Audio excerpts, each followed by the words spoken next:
Welcome. My name is Natasha Sherman and I am your host. And our show today is about the PennEast Pipeline. And I suspect everyone's heard about it, but I'm going to just read a few things. So, 24 townships in Pennsylvania and New Jersey have passed resolutions opposing the PennEast Pipeline. The pipeline, if approved by FERC, would cut a 125-foot swath of permanent devastation for 114 miles. The effects of the pipeline would be devastating environmentally. The proposed route would cross 88 waterways. Along with the risk to wild and scenic Delaware, the project is proposed to cross 44 wetlands, 30 parks, etc. We can go on.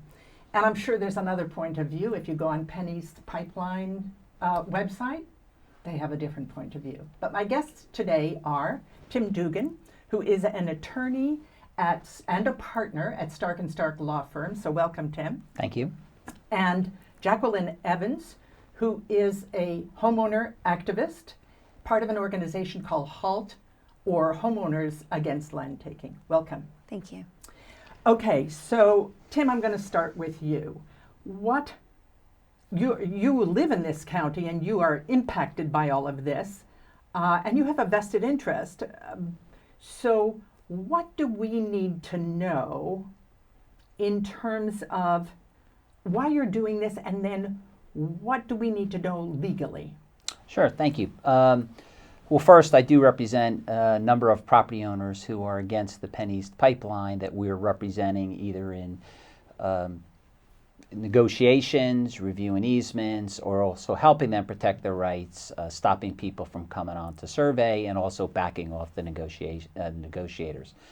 I live in the area. I'm not in favor of the PennEast Pipeline, and I also, as an attorney, head up our eminent domain and condemnation group and represent property owners in takings that we don't think are proper, and if the takings do go through, we represent them in litigating how much they have to pay you for the property rights they take. Okay, so I want to understand the process. So FERC, Federal Energy Regulatory Commission, okay? So they're the ones who have to approve the pipeline. Is the approval yet final? No, it's not. Okay. So right now it's still down before FERC. They're looking at their environmental impact study. A deadline's been extended to April. If everything goes according to PennEast's schedule, they're hoping to have approval from FERC in the next couple of months, by the summer. Now, is it legal for people from PennEast to come on your property now and survey? No. But have they done that? We believe yes. We believe there has been cases of trespassing. For full disclosure, I did represent HALT and going before the Superior Court of New Jersey and seeking an injunction against the trespass. We believe since that period forward, PennEast is put on notice that pretty much everybody who has not granted the survey rights are not going to. So we have a number of clients that we've advised or represented and explaining to them that they do not have to allow anybody to come on and survey their property.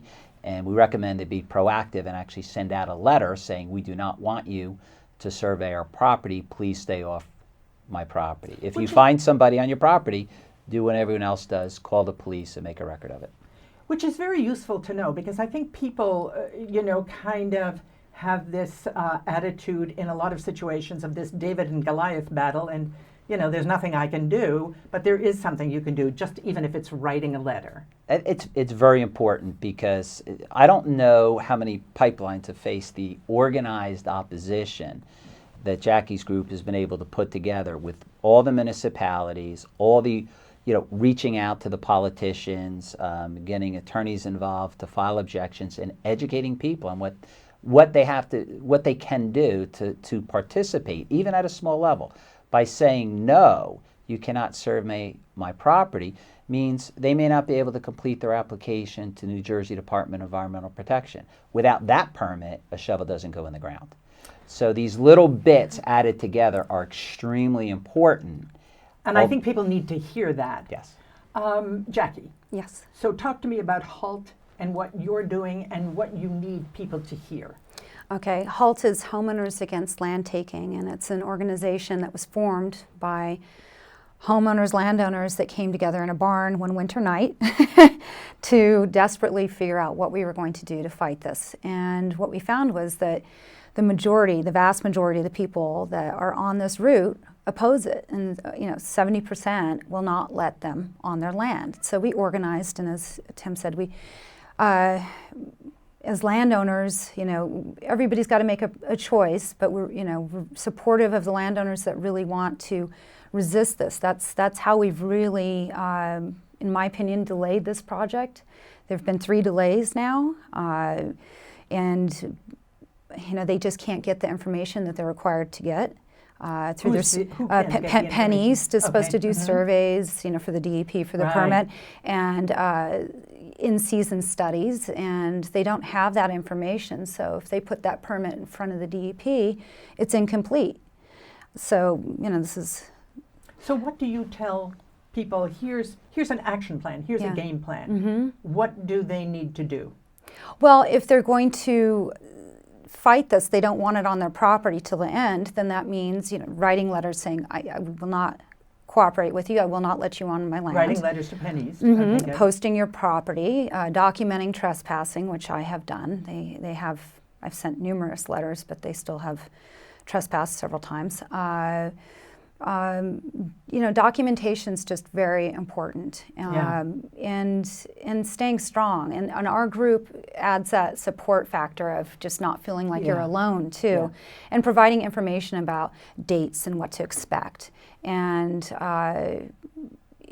this is not for the thin-skinned, for sure. And you have to be invested in the long haul. And I think that what we're finding with the homeowners is that there's almost a consensus of this is a moral obligation, not just for our own interests, but to our communities, because we're afraid of arsenic hitting in our water, we live in a hotbed zone in the United States for arsenic, and they want to just the construction alone is a concern. But this is we're not okay with them putting arsenic in our wells and our aquifer. So we feel like it's beyond our properties, and it's about our history. This is where the revolution was fought. Native American Indians. I mean, there's so much of the beginning of this country that's in this area that's important to us. For some people, that's not important. Sure, but I don't know why. I think just the fact that you own a piece of land that somebody wants to take away from you is reason to get mobilized. And I think the interesting thing is that I read that they're saying, oh, we're going to expand and give you access to more natural gas, and the studies have shown that we don't need it. And so clearly it's just a financial thing. So I want to ask you, Tim, so eminent domain, what would it take for them to declare eminent domain? Does FERC have to first give them the permit or the okay? Yes, so it's a little bit technical, but once they go through the entire FERC process and they get the required certificate and permission, they now have the power of eminent domain. And at that point, it's very difficult to challenge the taking. This is a federal law. If you do not sell, they file a lawsuit against you in federal court. And it's very important with that lawsuit is they're not suing you for anything. What they're doing is just suing to have the court agree they can put the pipeline in and how much they have to sell you. So if you decide not to settle with them and they sue you, you still have a right to fight how much they have to pay you. And I represent, that's good to know. And I represent people. There's no downside. You're not evil victim. You're not being sued. It's just how much do they have to pay you. Sometimes they slip up and you can have challenges to the taking. But once they get through the FERC system, it's very difficult to try to challenge a pipeline taking, and then it turns into how much they have to pay you. So you and I were talking before the show about this so FERC is a federal agency that is presumably designed to look at all the facts and then give permission where permission makes sense. But they operate, from what I understand, in such a way that it makes it difficult for you and easier for the pipeline, where they will, publish information at the last minute, not allow open meetings, insist on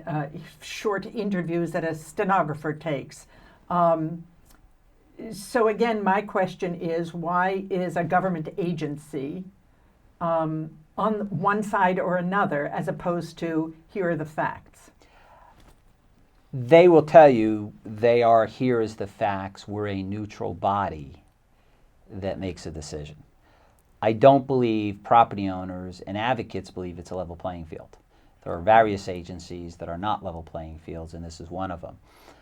However, those are the rules that Congress set up. Now, there are some challenges to it. There was a group out of I think the Georgetown Law Clinic with the Riverkeeper Network that has filed a complaint in district court challenging that inherent conflict, which is if FERC is the regulatory body that has to oversee and approve these, but they're getting funded from fees from the pipeline company, is that inherent conflict resulting in a bias, which results in the approval of the pipeline? And that's working its way through the So that's still in process. That's still in process. I have no idea how it's going to come out, but there are other agencies that have the same predicament, which is they're funded with fees, and that's sort of how Congress set it up. As opposed for the taxpayers paying the full bill, you can have it partially funded or fully funded through some of these fees. And I think the majority of people would believe that creates a bias and not a fair review.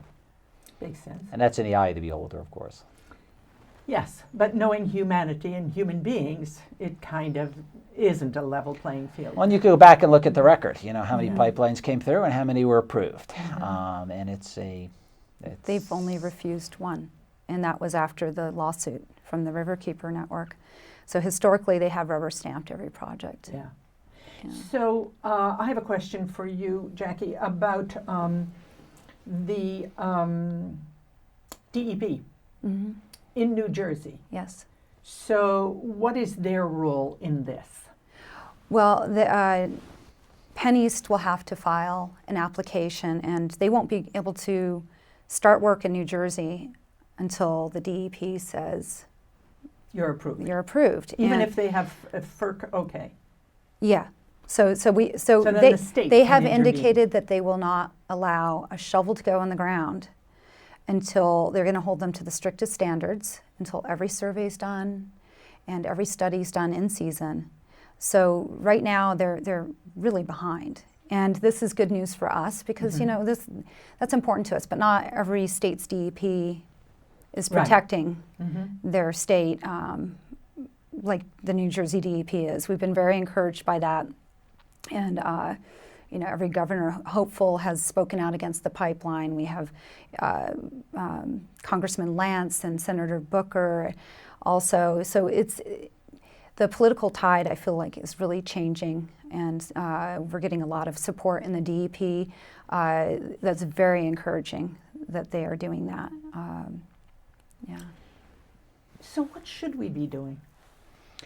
Well, for my clients that really want to get active, I encourage them to participate in organizations like HALT. They're organized, they do need fundraising, they disseminate very good information, and there is power in groups. You get that positive reinforcement. There are people that do want to negotiate and sell their easement rights, and there's nothing wrong with that either. People have to decide what's best for them. But I do think they need to remember that if they're against it and they don't want it, they don't have to participate. If they choose to do That's so, that's their own important. opinion. But these organizations have meetings. You can come to a meeting, just show up. And where find would out people what's look for those meetings? Well, the HALT website, we have a meeting every last Wednesday and that website will of the appear on month screen, at yeah, the Pearlsville okay. Mill, in Stockton. The other thing is, and it's kind of an unanswerable question really, but I'm going to ask it anyway. Why are we looking at other pipelines instead of alternatives? It's a very difficult political question, cultural question. We've grown up with cheap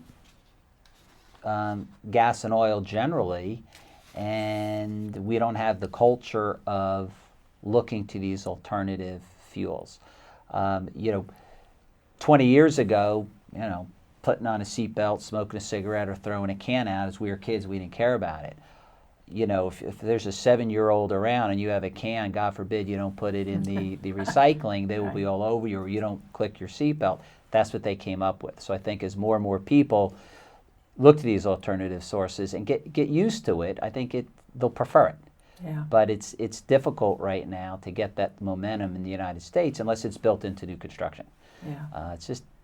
I think it comes down to I think most people don't feel a financials. sense of urgency, first of all, because we're doing okay and we're surviving, and people have so much to deal with in their lives that unless it directly impacts them like it's impacting you, Right. it's kind of hard to get mobilized, or to think about future generations. However, I think at least I feel like in the state of New Jersey and my communities, there have been people doing geothermal and solar for quite some time. I was looking into it when this came to my property. So I think that there are a lot of people that are interested in, like you said, when something like this happens to you, you realize, wow, there are many different ways that we can get energy. There's only one water, so and you put this through, there's no putting it back. But I do think that there is a growing trend in that, and I think it is threatening the gas industry, and they want to make as much money as they can before, the renewables are offering more jobs too. So I think that is where we're going, and it's a threat to the gas industry, and I think that's why we're seeing so many pipelines and infrastructure being built. I listened to somebody talking about this, some specialist who, in terms of inspection of pipelines, et cetera, and I think it was him who said that pipeline ruptures and leaks are not that infrequent. And I don't think people are fully aware of that. Can I Yes, just tell you please. something? I have a friend, Jerry, and she lives in Delaware Township, and the pipeline route wants to go under, I think it's 5 pipelines on her property, and she has a horse farm. There's a pipeline, a Spectra pipeline. It's the same pipeline that blew up in Pennsylvania, but it comes through into New Jersey in the compressor station in Lambertville and then onto her property. It's been vibrating since, I think, was it August? Anyways, for a while. We called all the numbers. Nobody knows what to do. The idea of pipeline safety is, to us, just doesn't seem to exist, because we talk to people from Spectra. They send somebody out 2 weeks later, then they say they're going to fix or repair it in 2 months, and then they send a letter saying, we're going to send somebody out to measure how far your buildings are away. So we're thinking, what, in case it blows, that you have some number. Right. And then and now they're out surveying, and they're still not doing anything, but they're surveying in the direction of the PennEast Pipeline. They're part of the PennEast Pipeline company. They're not doing anything, and that pipeline vibrating, and it was worked on 4 years ago. It had a pig go through and look at the inside of it. It has the same history as the other side of it that blew up in Pennsylvania. It's very concerning, and we don't believe in when they tell us that they care about our safety, because we don't see it from this instance at all. And I think that there just isn't a lot of support for pipeline safety. I seem to remember that when I was reading about this, that once it's built, the level of oversight is kind of hit or miss. That there are some that are pretty decent about it, but mostly it's built and kind of you're on your own. Yeah. Let's wait and see. That's how we feel. Just from that example, and that just happens to happen while we're going through this fight. So, and if they do the HDD, What is that? That's when they drill underneath. They propose to drill underneath, but we found with the Leidy line here in Princeton, they couldn't get through, so then they open trenched instead, which so they'll try, and if they can't, then they'll just still do the open trenching. But so they drill underneath, let's say a creek or a C1 stream or something like that. They go underneath there. There's no checking that pipe for leaks. All pipelines, Dr. Onstott, geoscientist from Princeton University, and it doesn't take a genius to figure this out. They all leak. Yes, In the application, it says 10% leakage is fine. So if it's going underneath, you can't inspect it, you can't fix it. And there are It's kind of living on the fault line. yeah, if you watch Gasland, you know, you can see there was a property that they HDD'd underneath somebody's property, and they're still lighting their water on fire in their hose, and it was an open trench just underneath. You know, what do you do then? Yeah. So there was a question that came up as you were talking, and it slipped my mind. So, Tim, what would you say, not only to the people who are being impacted directly by this, but how do you create a sense of urgency in the community in general? I think it's just educating people what the impact is. So if it's not on your property, but it's off your property, and there's a wooded area and it comes through and they clear cut to put down a trench, that's coming through your property. I live out in Lambertville. You know, as they build it, if they build it in the summer, you have a lot of tourists. You're going to have trucks coming through. They're going to need staging grounds.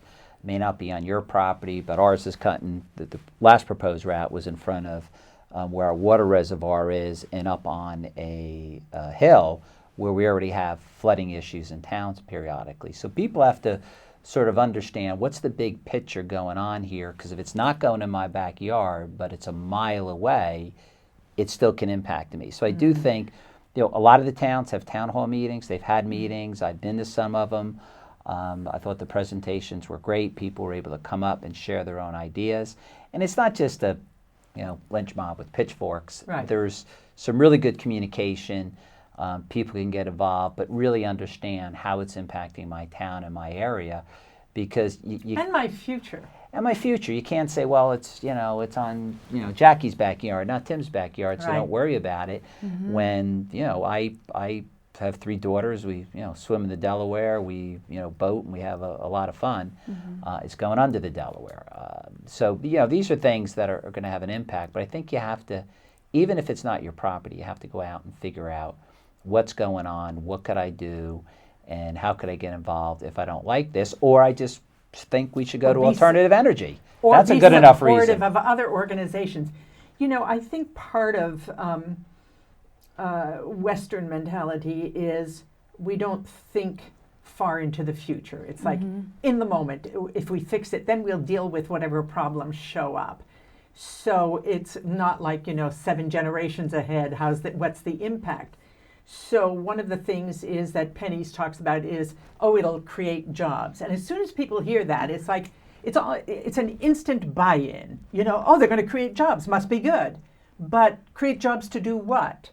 To poison, your neighborhood, and are those jobs going to be permanent, and how many, and for how long? So what do you say about the whole job thing? We're going to create jobs. Well, it's not true.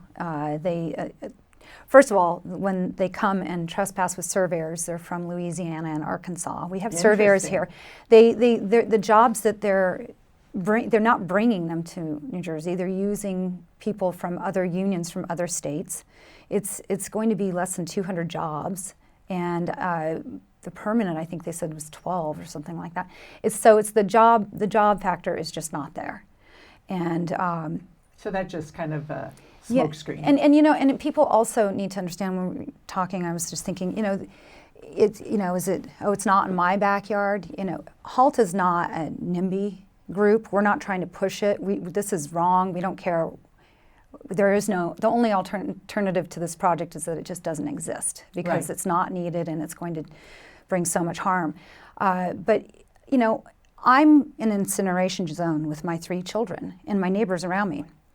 Should this blow, and they do blow up, then there's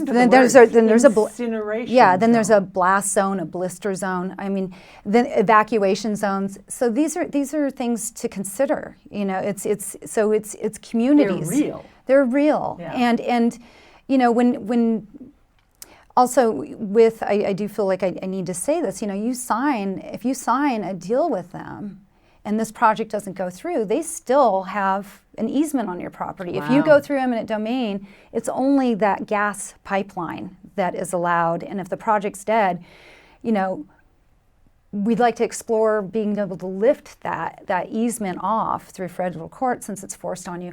I don't know if it's possible, but it's worth a try. But that's personally like, you know, you need to consider all these things when you're thinking about this project. Yes. And, So we have 2 minutes left. Tim, last words of wisdom or advice. I think it's, get involved, stay on top of it, and know your rights. If you decide you want to sell, that's your own decision. But if you don't, you have to understand your rights and stand up and be strong. And that's why I think these groups are great, because you get that support. No, you can't come on a survey. You're going to get persistent negotiators. These are not bad people. This is their job, and they're very good at it. But they will call you, and they will put pressure on you to sell. If the answer is no, it's no, and then move on. If they persist, then either reach out to a lawyer, send a letter, complain about the overreaching, but know your rights. Awesome. Yeah. Any last? Well, I think that it's a very traumatic thing to have to live through this, and it takes time from our families away that we'll never get back. But I think that there's so much support, and people need to stay strong, and HALT is there for anyone that needs information and guidance and support, and we're working for everyone on that. And I think people need to understand that this could be them. Maybe not today. Yes. But somewhere in the near future. That's right. And just to watch your process and get a feel for what they should be doing when it inevitably happens to a lot of us, So thank you. Thank you for being here. Thank you for having us. Thank you for what you're doing. Yeah. And keep us posted. Great. Thank you. Thank you. My name is Natasha Sherman. Thank you for joining us.